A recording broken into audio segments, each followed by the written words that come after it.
Это «Психология» с еще одним психологом. Привет, друзья! Особенно те, кому бывает грустно и хочется как-то повеселеть. И те, кому после веселья приходится выходить из запоя. И те, кто работает мозгом и хочет делать это продуктивнее. И те, кто работает мышцами и хочет увеличить их силу и размер. И те, кто хочет повысить свою либидо и потенцию. Иначе зачем нужны все эти мышцы и мозги? Для такой разнообразной аудитории сложно найти общую тему. Интрига? Ладно, приступим.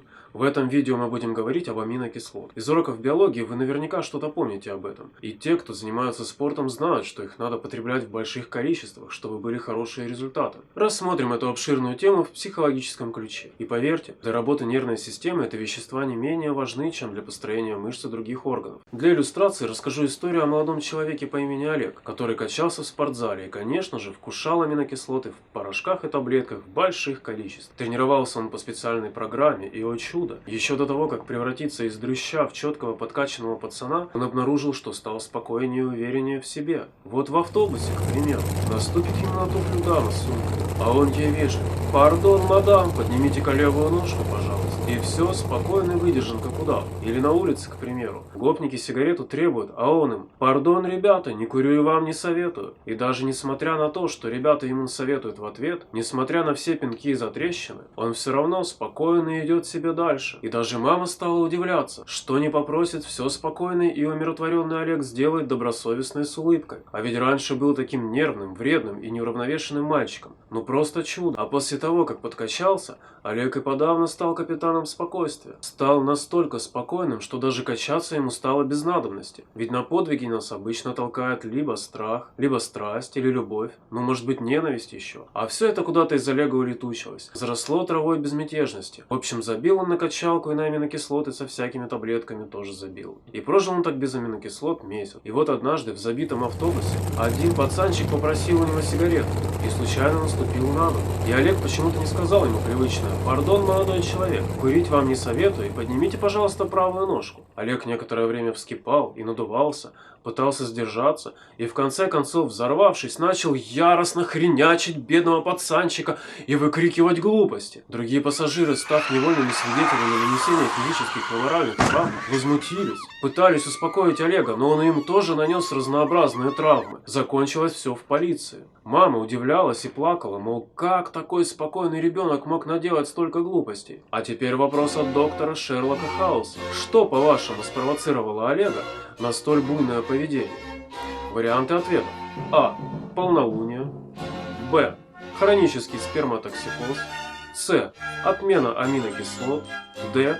Наглая рожа пацанчика. Ваши варианты пишите в комментариях. Мне же кажется, что вариант С, отмена аминокислот, подходит больше всего. Почему? Да потому что информация, которая будет дальше, объективно показывает, что для употреблявшего аминокислоты Олега и полнолуние, и хронический сперматоксикоз, и наглые рожи были абсолютно нипочем. И именно отмена порошков могла качнуть маятник в другую сторону и привести к буянству. Такая вот история. Давайте теперь обсудим, что именно вкушал Олег, как это благотворно влияло на его психическое состояние и почему отмена привела к кризису и взрыву. Вот он весь списочек подозреваемых. Все они, голубчики, содержатся в обычной пище в составе белков, а в протеине они находятся не совсем, но, грубо говоря, почти в свободном состоянии и попадают в кровь очень быстро. И сразу напомню, что эти молекулы организм использует не только для построения мышц, но и для работы нервной системы. Есть вещества, называются нейромедиаторы. С их помощью нейроны обмениваются разными сигналами между собой. И часто именно аминокислоты или их производные становятся такими нейромедиаторами. Начнем с самого мелкого подозреваемого, по кличке Глицин. Вот его, так сказать, фотография. Еще он проходит по делу как пищевая добавка под индексом Е640. А кличка такая, потому что сладенький. Производители одноименного аптечного препарата рекомендуют рассасывать таблетки глицина под языком, чтобы он, минуя печень, попал сразу в сосуды мозга. В итоге получаются такие пользы и действия. Седативное, успокаивает, уменьшает эмоциональное напряжение без снотворного эффекта. Транквилизатор, уменьшает чувство тревоги, страха, внутреннее напряжение. Антидепрессант уменьшает симптомы депрессии, улучшает настроение, уменьшает тоску, вялость, апатию, ангидонию, абулию. Ноотроп улучшает когнитивные способности, внимание, память, мышление. Все эти чудесные эффекты возникают не сразу. Для того, чтобы они проявились, необходимо накопить в синапсах определенное количество глицина. Для этого необходимо принимать его 3 раза в день, хотя бы неделю. После того, как вы перестанете его принимать, положительные эффекты будут держаться некоторое время и постепенно начнут сходить на нет. Следующий подозреваемый – глутаминовая кислота. По делу проходит как пищевая добавка под номером Е620. Ее соли глутаматы Е621, глутамат натрия, Е622, глутамат калия, четверть или 25% всех аминокислот организма – это глутаминовая кислота. В свободном виде это именно тот приятный мясной вкус, который часто можно встретить в различных приправах. Медицинский препарат, который оказывает психостимулирующее, возбуждающее и ноотропное действие. Его используют в лечении ряда заболеваний нервной системы. Из глутаминовой кислоты при участии фермента с длинным названием образуется еще одна подозреваемая аминокислота. Ее в сывороточном протеине нет, но часто спортсмены употребляют ее в лошадиных дозах, чтобы увеличить уровень гормона роста и вообще положительно повлиять на работу желез внутренней секреции. Это ГАБА, ГАМК, гамма-аминомасляная кислота, аминобутановая кислота. В аптеке ее можно найти под торговыми названиями гаммалон или аминолон. ГАМК является основным медиатором, который участвует в процессах торможения центральной нервной системы. От торможения и излишне разогнанной нервной системы при помощи гамма-аминомасляной кислоты могут быть такие пользы. Седативная, успокаивает, уменьшает эмоциональное напряжение и возбуждение. Транквилизатор, уменьшает чувство тревоги, страха, внутреннее напряжение, улучшает метаболизм головного мозга, кровоснабжение, дыхание тканей, утилизацию глюкозы, энергетические процессы, повышает психическую активность за счет экономии и перераспределения ресурсов нервной системы. Ноотроп, улучшает когнитивные способности, внимание, память, мышление. Также является препаратом кумулятивного действия, накапливается некоторое время и потом только проявляет полезные свойства. Следующей подозреваемой аминокислотой, которая может существенно повлиять на нервную систему, можно считать триптофан. Сам по себе нейромедиатором он не является, но из него получаются такие важные молекулы, как серотонин и мелатонин. Серотонин часто называют гормоном счастья. Недостаток серотонина может приводить к депрессии, навязчивым расстройствам и мигреням. Существенная часть антидепрессантов тем или иным способом увеличивают содержание свободного серотонина. В организме серотонин синтезируется во время бодрствования и активности. Есть даже такой способ лечения депрессии. Человеку просто не дают поспать одну ночь, и все положительные эффекты на лице. Вероятно, с этим и связаны всеночные бдения на Новый год и по другим поводам.